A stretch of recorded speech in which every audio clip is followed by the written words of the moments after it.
So a little bit about Chorus. So we are a not-for-profit community effort dedicated to making open research work. Our goals are to help our main stakeholders of publishers, institutions, and funders enhance the value of their open research. We work to spotlight research objects like data sets, software, user facilities, etc. We work with our stakeholders to improve the overall quality of their metadata related to open research, and we host forums and workshops like today's to connect the stakeholders so they can learn and hopefully build trust and integrity together. So now I'm going to pass this over to our moderator, Nicola Poser from the American Mathematical Society, to kick us off. Over to you. Thank you, Howard. So I'm Nicola Poser. I am the Director of Marketing and Sales at the American Mathematical Society in the Publications Division. So I have had many licensing conversations discussing accessibility among other topics. And I am also the coordinator of the AMS Accessibility Working Group. I want to thank the speakers who all agreed to participate today. Brittni Ballard from Towson University, Kivmars from the Society for Industrial and Applied Mathematics, Elyssa Gould from the University of Tennessee in Knoxville, and Dana Compton from the American Society for Civil Engineers.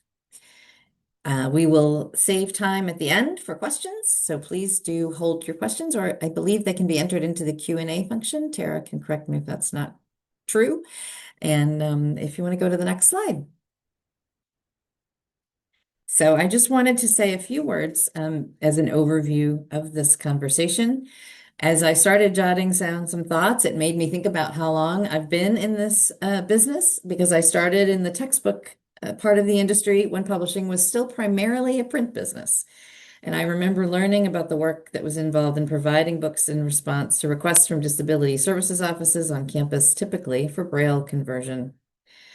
For many years, publishers responded to these individual requests, and universities handled the remediation for their students, who typically needed proper documentation of a disability in order to request accommodations.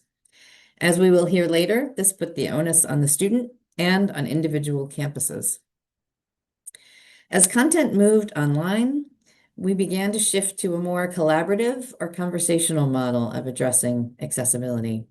With the development of the Web Content Accessibility Guidelines, licensing discussions began to include questions about progress as publishers worked to build content delivery systems that adhered to those guidelines, and then over time to focus on the content itself and delivering it in more accessible formats, like PDF with accessibility features, HTML, and EPUB.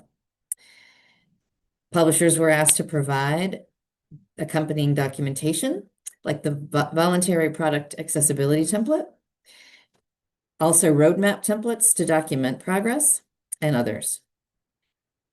There was in this collaborative model some recognition that publishers would be able to address these needs at varying rates, whether due to disciplinary complications or matters of scale and resources. To be honest, the flexibility of this model may have allowed for some deprioritization in some cases, which may be why we find ourselves in the age of mandates and where we are now. The European Accessibility Act, which stipulates that ebooks specifically adhere to the WCAG guidelines, took effect last summer. The updated Americans with Disabilities Act, with broad requirements for online content, including not only books and journals, but also materials posted by individuals such as course notes, are all now required to be in compliance with those guidelines and takes effect next month. The ultimate goal is universal availability of content created with universal design principles, moving from the time when the onus was on an individual student to find the path to make a request for remediation, which was repeated on multiple campuses, to the source, the content creators. Like all mandates, there is the challenge of implementation and interpretation and expectations. How will publishers and libraries move forward in this environment, and where are we now? Our presenters will help us consider these questions. And I will turn it over to Brittni Ballard, Learning Technologies Librarian from Towson University in Maryland, to kick us off.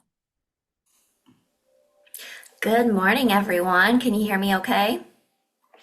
Thumbs up. Yes, beautiful. Thank you, Chorus, for including me in this conversation. I am the Learning Technologies Librarian at Towson University in Maryland, and I'm also an IAAP certified professional in accessibility core competencies. Within this conversation, I'm an academic librarian without positional authority or budgetary control, and I'm the only speaker who openly identifies today as disabled. Specifically, I'm a disabled, neurodivergent, chronically ill, functional liaison librarian with multiple permanent accommodations. That said, I represent one person at one institution with just about 7 years of experience. So regarding my comments, your mileage may vary, and I welcome others to build on or even challenge what I share. Next slide, please. So let's begin this panel with a question that we've all likely encountered. I'm trying to read this document on your website, but my screen reader can't interact with it. I need it soon. Why wasn't it posted in an accessible format in the first place? Some variation of this question likely shows up in different forms every day, and the answer is never simple because accessibility doesn't break in just one place. It breaks across an entire system. Next slide, please. So if we look across the research and publication lifecycle from creation and publication to licensing and access and potentially remediation, barriers can be encountered at every stage. What we historically have seen is accessibility wasn't addressed until the point of access, or perhaps even after that via remediation. And by then, the burden had shifted. It shifted to the user encountering the barrier who has to ask for help or find a workaround, or it shifted to library staff who are trying to fix something they didn't create. So, when we talk about access today, I invite us to not just ask, is it available, but is it usable? Next slide, please. What this work can look like at an individual employee level. First, building campus partnerships. So working with teaching and learning centers, IT, perhaps even graduate programs to integrate accessibility into instruction, as well as into more internal workflows like the collection of student theses and dissertations. Second, supporting accessible creation, helping faculty and students understand things like headings, alt text, tables, and file formats, because accessibility starts when and where content is created.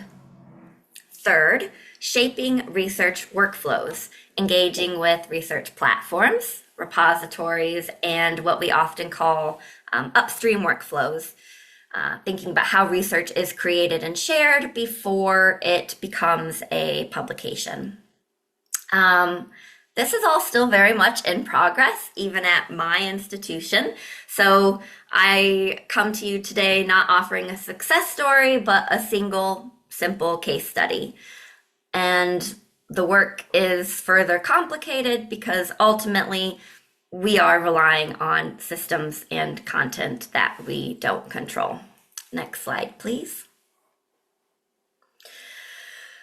Which is just one reason why this work is so difficult. We are all confronting questions like who owns accessibility, who fixes the issues, how quickly, how do we track and document accessibility, and of course, what happens when a user reports a barrier. At least I'm guessing these answers are still underway. These questions are still underway in many libraries, not just my own. When even library and campus leaders like department heads, unit directors, and compliance coordinators are unable or unwilling to finalize workflows or practical testing of enterprise tools before purchase, we all, especially those of us on the front lines who do the work but don't make the decisions, stuck spinning in circles asking, If everyone is responsible, who is accountable? Because that is where accessibility work, which has often gone under-resourced, under-prioritized, and undervalued for so long, often lives in this nebulous gap between responsibility and control. Next slide, please. Before transitioning to tools and technologies, I do want to address something more fundamental. Accessibility requires partnership, not assumption.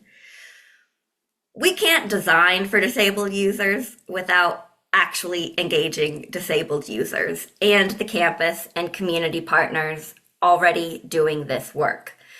That likely includes disability service offices and perhaps even external organizations like the National Library Service for the Blind and Print Disabled. And we need clear, stigma-free ways for people to report barriers and request alternative formats with defined processes in place to ensure prompt response.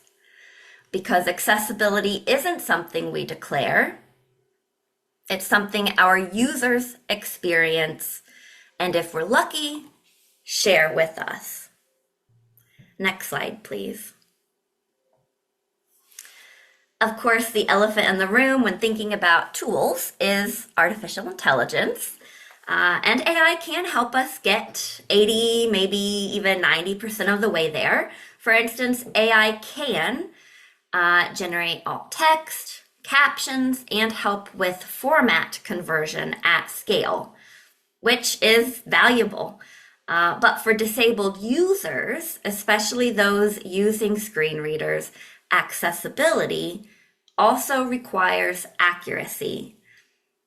A document might pass an accessibility checker because it technically has alt text, but if that alt text is auto-generated and doesn't actually describe that complex chart or image, then the content is still unusable.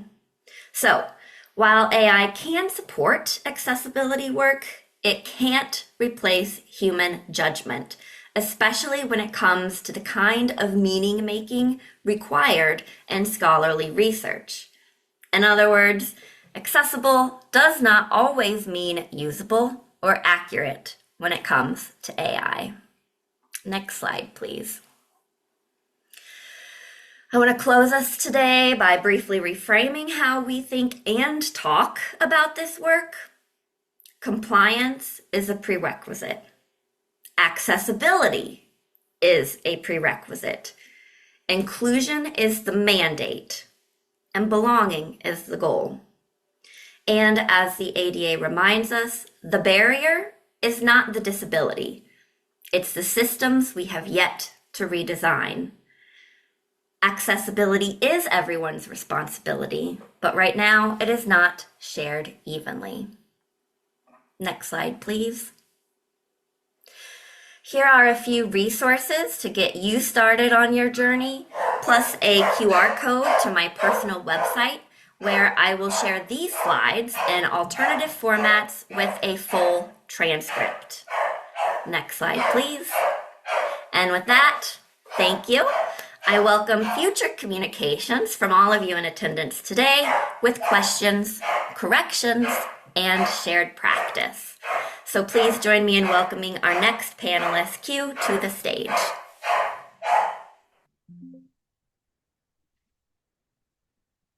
Hi everyone. So I think we had a fan of accessibility there with that dog. So I'm Kivmars Bowling, Q for short. I'm the SIAM Publications Director, which is the Society for Industrial and Applied Mathematics, and it's very good to talk to you all this morning. And yeah, so my 10 minutes or so will pick up a little bit on what Brittni was talking about there, in that we need to comply with the mandates, but we also want to make sure that the accessibility features we have are useful and meaningful. And how do we kind of balance those two things? SIAM publishes in applied mathematics, computational science, data science, ML, those kind of areas. And as you may imagine or know, accessibility for mathematical content is not always super straightforward. So next slide, please. As Nicola mentioned, we've been subject to a couple of new mandates in the last few years. So European Accessibility Act came into force last year, applying to ebooks, that will apply, well, by 2030. In theory, we're meant to have all of our backlist titles available with an accessible format. There is a disproportionate burden in the EAA, but it remains to be seen how that will be defined in practice. And then next slide, please. Of course, many of you will know that we have the imminent update to the Title II of the ADA. And again, for both of these mandates, compliance with WCAG 2.1 is what we're aiming for in terms of compliance. But SIAM, like many publishers, is actually we're trying to get to 2.2 to go beyond the minimum mandate. Next slide, please. Okay, I think I've just said this slide ahead of time. So yeah, so we all need to get to 2.1, but we're aiming to go beyond that to 2.2. And one thing I'll add at the bottom of this slide is, and this is I think very common across publishers. I see there's a few publishers that have joined the call this morning. While we work towards front list, backlist compliance, or archive compliance in terms of journals, etc., users will be able to request a specific piece of content be prioritized for an accessible version. So we'll make a good faith effort to make something available if it's not immediately available. And I think that probably dovetails nicely with a lot of the remediation plans that many of you as librarians are also formulating. So next slide, please. Many of you will be familiar with this. So we, like many, are trying to follow these four principles of accessibility. So perceivable, operable, understandable, and robust. So can you actually just literally perceive what the information itself? Can you then navigate around it and interact with it? Can you actually understand it in a meaningful way? Is it useful? And then also, is it robust? So can we help people with different technology setups, different screen readers? To interact with the content. It's always a spectrum, and we're never going to be able to match every bit of technology. But can we for most cases can we help users? Next slide, please. So with as I said, mathematics is not straightforward in terms of accessibility. So at the beginning of 2025, we, along with the other math societies, came together. So SIAM joined together with the AMS, who Nicola represents here today, EMS, European Mathematical, and LMS, the London Mathematical Society. And really what we wanted to do was to make sure that we were syncing up in terms of what we were asking authors to do, and to try and foster a born accessible or accessible first culture, so that when authors are writing their article up or their book chapter or whatever it might be, that they're already thinking about accessibility at that early stage, instead of us trying to come after the event and remediate it. So that took a year of many meetings, and we also engaged with people within the mathematical community who have vision impairment issues, and try to go back and forth. And we're very happy to say that in January of this year we officially launched the first version of the guidelines. There's a QR code there on the screen and the link. Now I say first version, we are going to iterate it over the time. We've already received some feedback on it. So it will be a work in progress. And next slide, please. And the aim was to give concise guidance to authors on what they should really focus on. Areas like color contrast, alt text is clearly a big area where we're going to have to do a lot of work. And the guidelines included examples of these alt texts and kind of before and afters of various figures to help orient the authors. Next slide, please. So I'm not going to go through the whole guidelines. I encourage you all to take a look and also provide us with feedback if you have any. But I just thought I'd pick out a couple of things. One key tenet is that you should never rely on color alone. So when you're creating a figure, making sure that key information is still understandable if it was in black and white, for example. So that's where you can still have color, but you want to also add labels and shapes and dashed patterns to help the reader. Next slide, please. Color contrast, so graphical elements should have a contrast of 3:1 with the background. Excuse me. And text should be 4.5:1. In the guidelines and also in this slide deck, we link to a color contrast checker, one of the many tools that we include in the guidelines to help people who want to dig further into these things. Next slide, please. So alt text. So this generates many thoughts and feelings for many people of how what is the right way to write alt text. So we as a group, after long discussion, we kind of coalesced around this approach, which is to ask authors to write a short summary, 1 to 2 sentences about the figure, but really looking to pull out the key points. Don't worry about describing every little thing about the figure, but what are the key points? And also including a concise reference to somewhere in the body text, ideally, or maybe the figure title or the caption, where the reader can get further information. So the reason we took that approach was if you haven't fully explained a figure in your body text or why it's important and what the key takeaways are, then it begs the question of why the figure is in there in the first place. So again, it goes back to trying to get people to think as they're writing, am I fully explaining why this is here and what the key things are? And that kind of helps all readers, but it also helps people with accessibility issues who are facing accessibility issues. Yeah, so I think that's what I want to say on that slide. So if we go to the next one, please. And I included a short example here. So we have a graph, and you can see there at the bottom some lovely mathematical description, and then for further information, see the caption and the paragraph beginning, and then a quote for that first paragraph line. Now, I will say this is the approach we've taken. We've had other opinions who, some people think you should explain everything all in the alt text field and make it longer. There's a debate to be had there, so happy to hear other opinions, obviously, on today's call or afterwards. The next slide, please. And just to say, as I said, we have examples in the guidelines of various kinds of alt text for various kinds of figures, so flowcharts, 3D plots, geometric shapes and lines, and others. So authors can kind of again orient themselves. And next slide. For equations specific to our discipline, or obviously crosses into some other disciplines as well. But we have let authors know that the Math Society publishers, all of us are either using the equations LaTeX code or MathChat's kind of speech text or ClearSpeak, which you kind of write the math out as you would read it out if you were giving a conference presentation, so it's more understandable. So we just kind of let authors know that they don't need to do anything, but we kind of want them to know that how we're handling the equations at the moment. And next slide, please.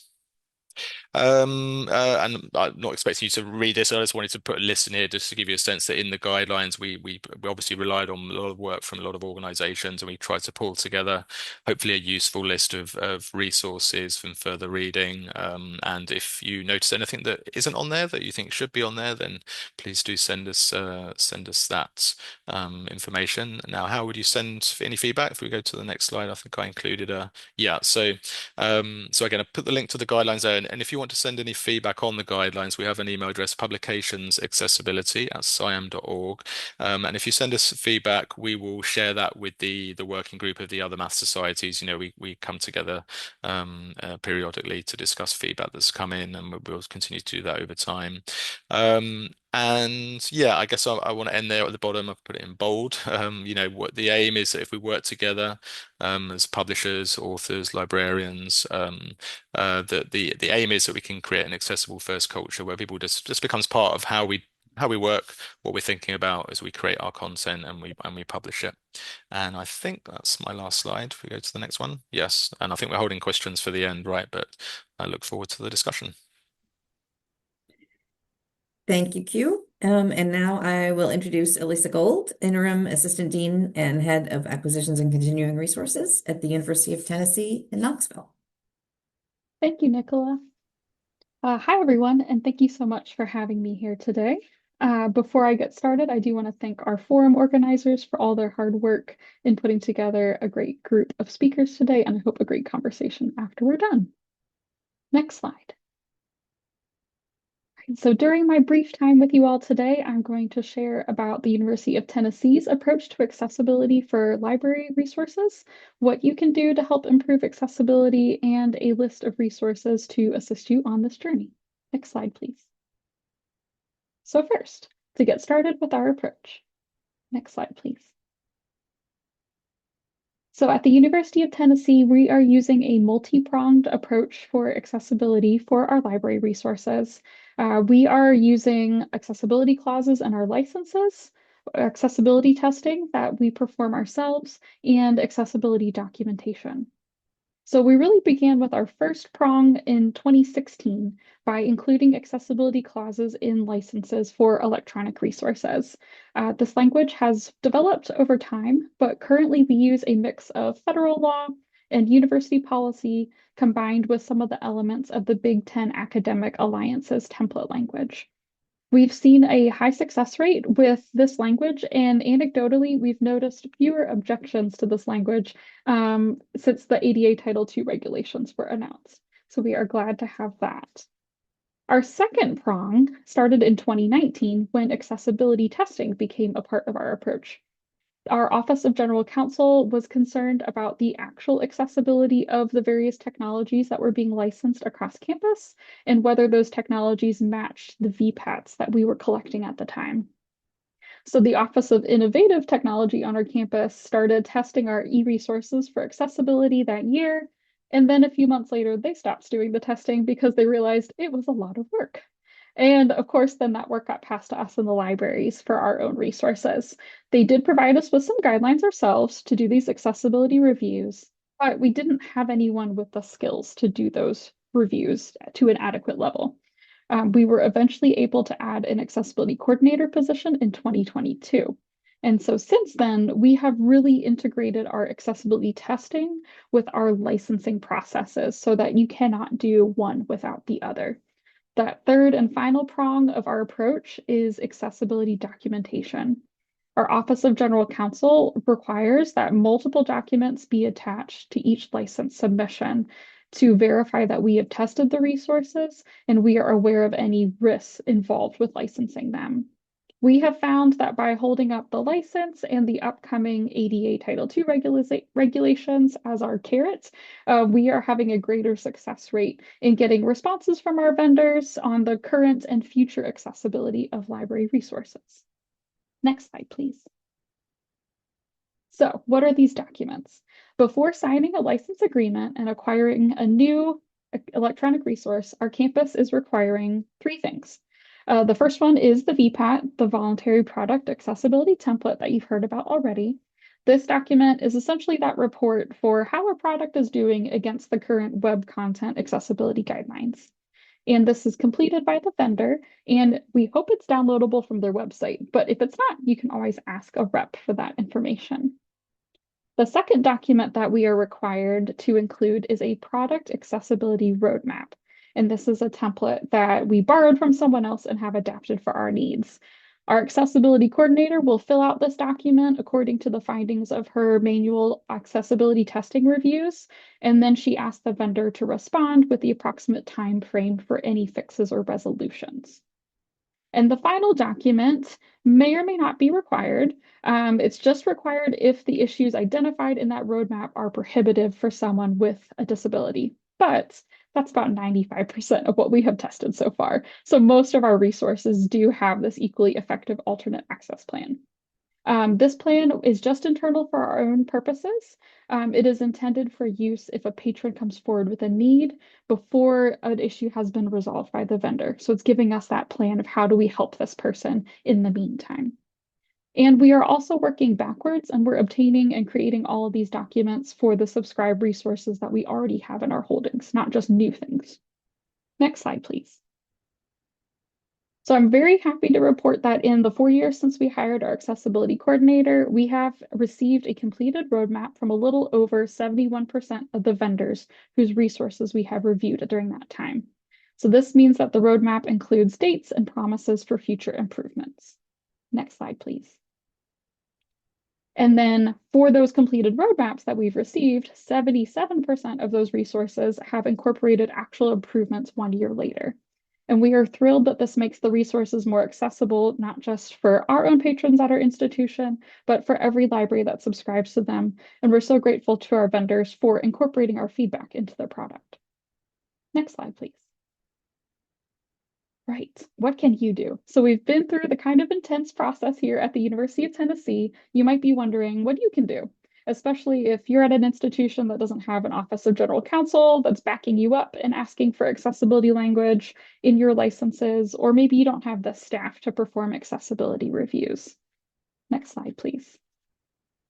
The first thing we do recommend is that all institutions are asking for VPATs from all of the vendors, even if your institution might not require it. One reason to request that VPAT is it does tell the vendor that as the library, you are committed to providing access to all patrons of all abilities, and you would like to be prepared to actually serve those patrons. Something else that you can do is work on inserting accessibility language in your library resources. And I realize this is a longer process because it would be different at every campus and it could depend on the level of control you have over your agreements. And you also, I hope, are including other stakeholders in this process, like talking to your contracts office, your general counsel, your library administration to get their buy-in. And you are hopefully convincing them of the importance of this language. So reasons to include it include things like you're receiving federal funding, we need to uphold our federal laws, maybe you have a state law, or an institution policy that backs this up. On the resources slide, I have a link to the Big Ten Academic Alliance's template language as a starting place for you. A third thing that we suggest is reviewing the accessibility evaluation reports that come from the Library Accessibility Alliance. And that's also linked on my resources slide. The LAA pays for third-party companies to test high-level accessibility of electronic resources, and they post these reports on their website. So if you don't have anyone who can test at your institution, you may be able to look and find a report that applies to the products that you're looking at, and that can inform your discussions with a vendor or workaround plans at your institution. And finally, if you do have someone with some time, you could set them up with performing some basic keyboard testing of electronic resources. This is something that even student workers can be trained on if you have a project that, or some time for a project that you would like them to do. And I, again, have a link on my resources slide for these basic instructions. All right, next slide, please. And here is that resources slide that I mentioned. There's lots of links here. They're really just the tip of the iceberg about learning more about accessibility, how it relates to libraries and licensing, and then why library resources should be accessible. And at the very bottom, I have a link to our documentation templates that I have mentioned earlier, in case you would like to take a look at those. So, next slide. Thank you so much. Thank you very much, Elyssa. And our final speaker is Dana Compton, Managing Director and Publisher for Publications and Standards at the American Society of Civil Engineers. Thanks, Nicola. Hi, everybody. Thanks for joining us today, and thank you to the organizers for inviting me to participate. So ASCE is a member organization representing the civil engineering industry. We have approximately 160,000 members in 177 countries, and we were founded in 1852. Our publishing program comprises 35 peer-reviewed journals, conference proceedings from both ASCE as well as external conferences in our field, several books, product lines, technical reports, manuals of practice. We have an imprint that functions similarly to a university press, and we also develop and publish civil engineering standards. We have about 95 standards. So in my role, I oversee both the publishing operation as well as the standards development office. So all of this to say, our content is both contributed by as well as consumed by a very large and global audience. Both our authors and our customers are disproportionately located outside of the United States, and certainly the needs of all of these very many individuals vary. So today I'm speaking from multiple perspectives, both as a publisher as well as an ANSI accredited SDO, and also about obviously the development of accessible content, but also where there are intersections between accessible content and the ultimate delivery of accessible infrastructure. Next slide, please. So before we talk about exactly what we're doing at ASCE, there's a bigger question about why we do it. Can you advance? Thanks. All of this costs money. The simple fact of the matter is that our organization relies on publications to bring in revenue that funds our mission-based programs to advance the profession. Publishing is ASCE's largest revenue stream. So how do we compel our executive leadership and our board of direction to understand the need to devote financial and human resources toward content accessibility? For example, we introduced a director of accessibility and DEI strategy on my team in 2023. We need to spend money to deliver on these initiatives. So yes, it's a mandate, both legally and from a business perspective. We've already talked about the nuances of EAA and ADA, and as Elyssa was just mentioning, we hear this from our library customers. We do see clauses in licenses. Here in 2026, our customers expect us to deliver accessible content, and they should. We do get concerned about non-renewals. And, amongst our staff team, we do joke sometimes about the EAA and will we get thrown in Irish jail if we don't comply. But at the end of the day, our board expects a more thoughtful risk-reward analysis. Is the risk higher for publications if we're non-accessible, or are there other areas of our business that present greater risk and where we need to devote our resources? So that is not a slam dunk argument for us. Can you advance? I talk with the board about keeping our current market satisfied and renewing, but also how delivering accessible content can allow us to broaden that market. I've often quoted the statistic from the World Health Organization that approximately 16% of the global population experiences a significant disability. But can we actually grow our market by 16%? For a number of reasons I won't get into, I don't think that's feasible. Can you advance again? Unquestionably, providing accessible content is the right thing to do. It is not as easy as perhaps it should be to convince people to spend money on social good. And advance again, please. The bottom line is this: inclusive science is better science. And this is the argument that resonates with my board members. Constantly leaning back into our organizational mission and tying the content to the eventual infrastructure outcomes is what engineers care about. Can you advance, please? So how can we achieve at ASCE our mission of leading the civil engineering profession to sustainably advance and protect the health, safety, and welfare of all if we don't prioritize accessibility? And how could we possibly develop accessible and sustainable infrastructure for all if the research that lays the backbone for practice is not similarly broadly accessible, both in its creation and in its consumption? We always say at ASCE that civil engineers are problem solvers. We solve problems for society. Society is global and diverse, and the profession must ensure that they are solving problems both with, not just for, the communities they serve. One of the credentials that I hold is what's called the Envision Sustainability Professional, credentialed by the Institute for Sustainable Infrastructure. And yes, I'm a publisher, not an engineer, but I am a partner and a facilitator for those who develop sustainable and accessible infrastructure.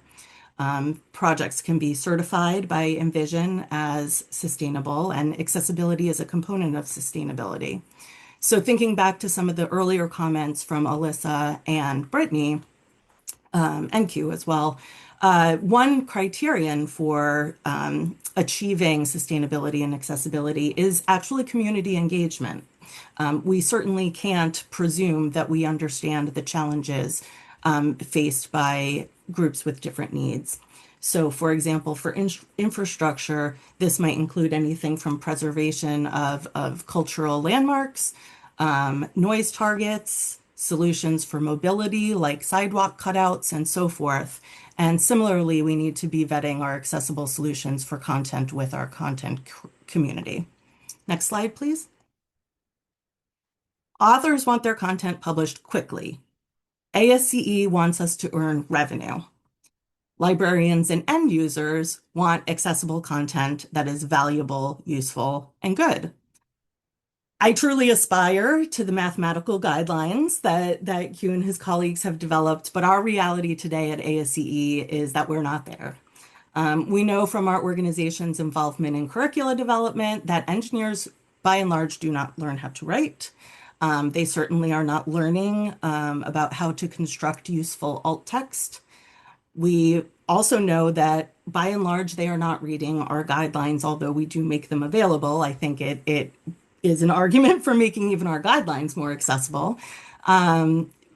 We do encourage our authors to write their own alt text. We provide some guidelines that lean largely into GSA, General Services Administration guidance. And I couldn't agree more with Brittni's points about AI not being able to replace necessary human inputs. But the reality of our content volume and creating things like alt text at scale really requires that we lean on vendors and some AI applications, although with a hefty dose of human oversight and review, both by our editors as well as by our authors and proofs. Next slide, please. So a lot of this has been said before, one of the nice things about being the last speaker, but we're always looking at this as a journey rather than a destination that we're someday going to just arrive at and be done. We're thinking a lot about what can we afford to do today and what is our path towards the things that we will be able to do in the future. Our reality is that having back content back to 1872 means that even by 2030, we may not be able to make that all accessible. It is simply a very short time horizon and a very large amount of money that we're talking about. Likewise, we want to remain flexible. We understand that mandates and needs may shift as content formats shift.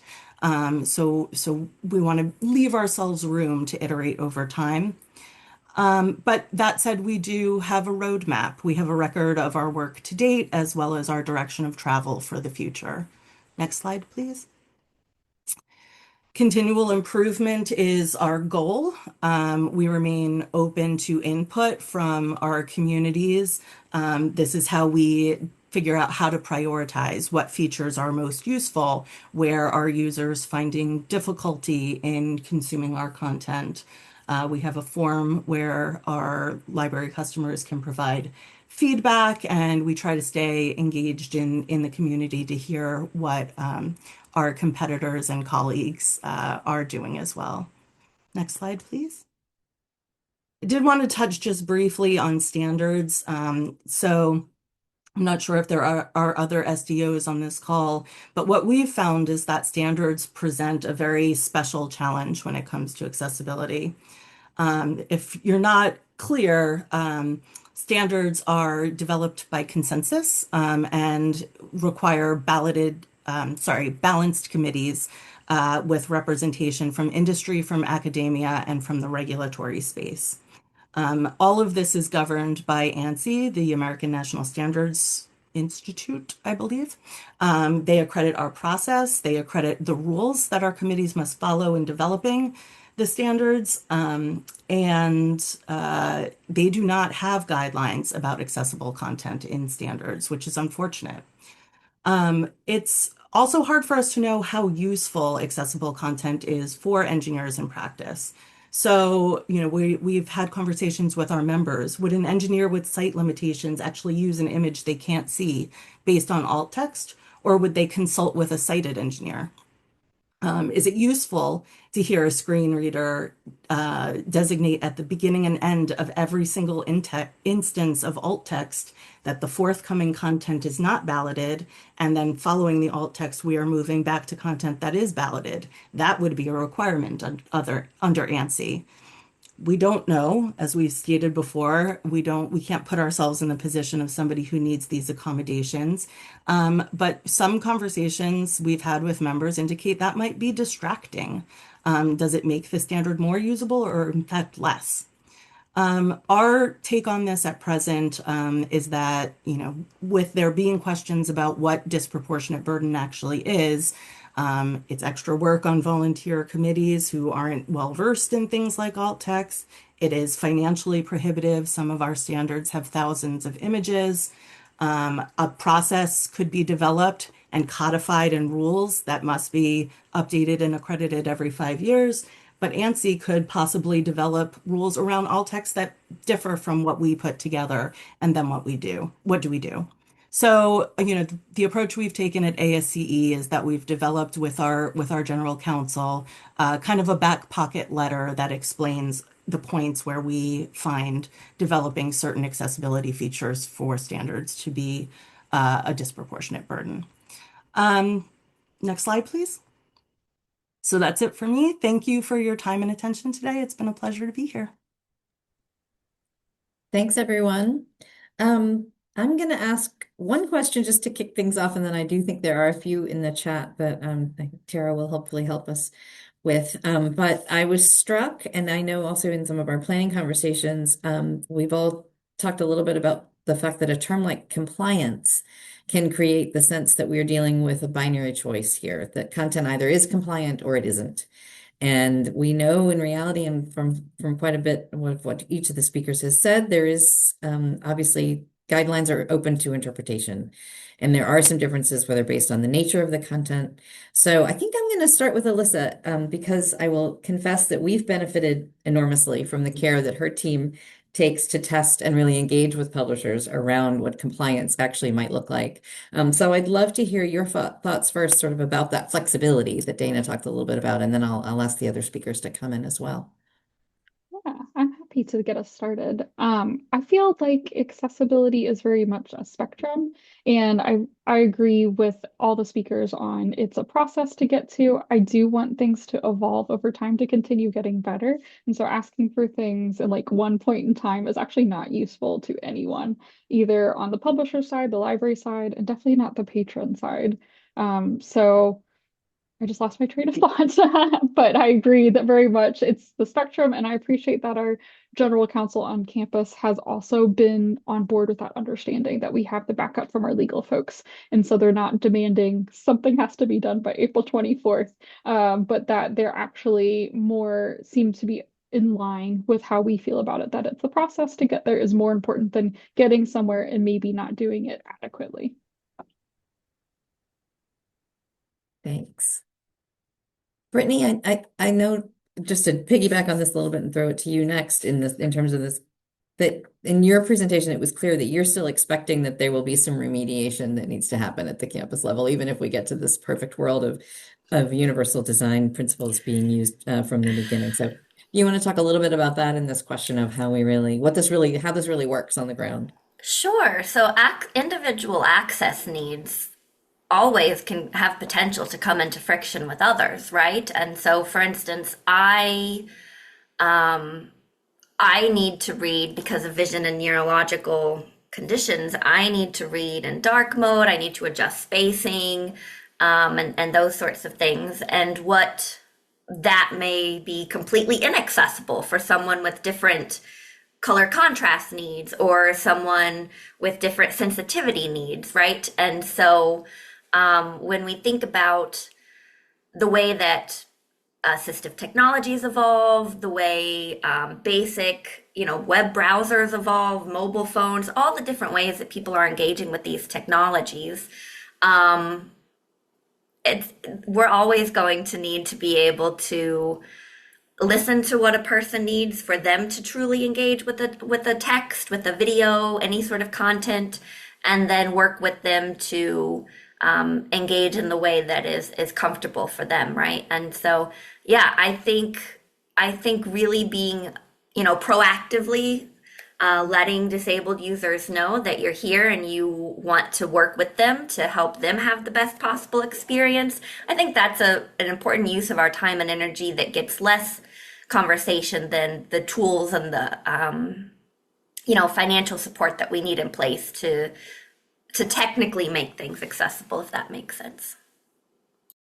Yes, thank you. And so I think I'll then on this theme sort of throw it back to our publishers, either Q or Dana, if you want to go first and talk a little bit about um, how bringing these issues to bear impacts the publishing process. It might slow it down a little bit. Dana talked a little bit about the cost. What are some of the other impacts that you're facing? Maybe we'll go to Q first. Sure, yeah. So there's definitely increased cost and it slows down. I mean, it essentially does slow down the production process. But one thing we're grappling with, and with these guidelines we've released, the hope is that we can guide and educate authors so that they can create significant, meaningful alt text. But we may get 6 months, a year into it and discover actually that's not going to be practical. But either authors don't want to, or they don't have time to, or maybe that's a special skill, that writing alt text is kind of a specific skill set. So we may have to then revert to paying an external production vendor, a human being as well, or some combination of AI and human being to create the alt text, and then that has to be ideally reviewed by the author, which again adds another proof step, or even if it's done at proof stage, it increases the length of time. So and all of that adds cost to the books. And as many of you may know, academic books are a very tight margin business. No one's buying a yacht off the back of monographs. And so adding significant costs does impact it. And we're going to always try and keep our pricing low. But it definitely is a challenge there. And there was something else which I was going to say. It's just flown out of my head. Maybe it will come back. So maybe I'll hand to you, Dana, and maybe it will come back. Sure. Yeah, absolutely. Extra cost, extra time, all the things. I think we also started our journey a little bit with EAA in our minds and thinking specifically about ebooks. And, now with ADA and needing to be more compliant, it blends into our journals business. To your point, Q, books aren't what make us money. They're largely mission focused, offset by revenues from journals, where we also have the vast volume of content. So it's a constant, like, how much can we spend on this piece of our portfolio? How much do we earn off that piece of our portfolio? It's like a constant administrative and strategic investment. It's not just about the content, right? It's about constantly shifting our business models and our value propositions. The other thing I'd say is that what worries me a little bit sometimes is, as we want to be more innovative with content formats and try new things, whether that's, whether it's video or I mean, that's a simplistic thing, but, visual representation of data and those sorts of things, introducing AI chatbots in our content and how those work. It's very difficult to say we should try new things, and also we're worried about it might not be accessible, so maybe we shouldn't. And that's a challenge that we navigate as well. Thank you. So I guess let's take a few minutes and see what we have in the chat or the Q&A, Tara. Yes, there was a question from Brittni to Elyssa. I don't know, Brittni, if you want to come on and just ask the question. I mean, if there's others who have questions, I don't know how relevant this is. This is about libraries who publish, press books or open journals. So I don't know if anyone else here is interested, but I can always chat with Elyssa offline. The only other thing that was mentioned or asked was to provide an example of accessibility language. And Elyssa, you did provide a link to that, to Big Ten Academic Alliance in the chat, but I don't see any other questions. All right, Q has his hand up, so we'll go with him. So I just wanted to comment a little bit about the accessibility clauses and license language, and just a request really that I think some librarians are maybe there are certain university lawyers that are coming with quite stringent clauses that, Elyssa, you mentioned that, we're not going to all be compliant by April, I guess, 24th, but we literally did receive a request from a librarian to put that into our contract that said that we will guarantee our content will be WCAG 2.1 compliant by April 24th, and that we would assume the financial liability if they were sued for that, in better language than I'm saying. And I felt like saying, well, sure, we'll sign that if you can sign up and say all of your LibGuide, everything that you have will also be compliant by then. No, let's continue the fiction, so it's just really a plea that, especially when you're dealing with society publishers, to have reasonable language, that we're going to make commercially reasonable efforts. We are going to try and do remediation, but we can't slam dunk sign up to very wide ranging liability for this content, because there's just always going to be content that is not compliant and not accessible. And I think librarians understand that, but I think sometimes the lawyers are maybe giving you guys language that is a little too stringent maybe. Yeah, I'll respond to that really quickly, thinking that, some libraries might not also even be included in the conversations on their campuses for licensing. So they might be in a sticky situation there. But I do appreciate that the Big Ten's language very clearly says if the content is not compliant, the licensor, being the publisher, will work together with the library to adapt the materials for the patron. I think that's the goal, that we work together. And I hope we can get some other lawyers to understand that as well. So there is one other question. It's a question for Dana. I see that. Yes, I can speak to that in terms of formats. So there are a couple of things. Alt text for sure. I mean, that was a no-brainer. That's really where we started. In terms of PDF versus XML, we actually had originally been looking at putting all of our content into both accessible PDF format as well as XML format. There were two reasons that we're starting with accessible PDF and then down the road looking at XML. One is that our conference proceedings currently only have heads and tails as XML. The main body of the content itself is only in PDF, and there are reasons for that, and I'd be happy to chat with you, Jenny, offline about why that is not in full text XML in the interest of time. And the other reason, quite frankly, is cost. We found that with our vendors, it is less expensive to create accessible PDFs than it is to add XML to the content that is currently not in XML format.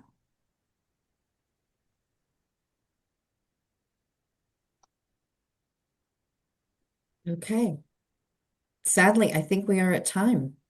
You are at time, and that's been an amazing session. So I want to thank Nicola and all of the speakers. I thought it was really very stimulating, and I personally learned quite a bit. I do want to thank our sponsors, AIP Publishing, Silverchair, the International Bunch, and STM. I also wanted to make sure that all of you know that we have more chorus events. This was actually the first event for us for the year. So do have a look at our website, and feel free to sign up for more free events that we have, because they'll be equally stimulating. And I want to thank everyone for coming today. Thank you. Thanks, everyone. Thanks, everybody. Yeah, everyone. Take care. Too.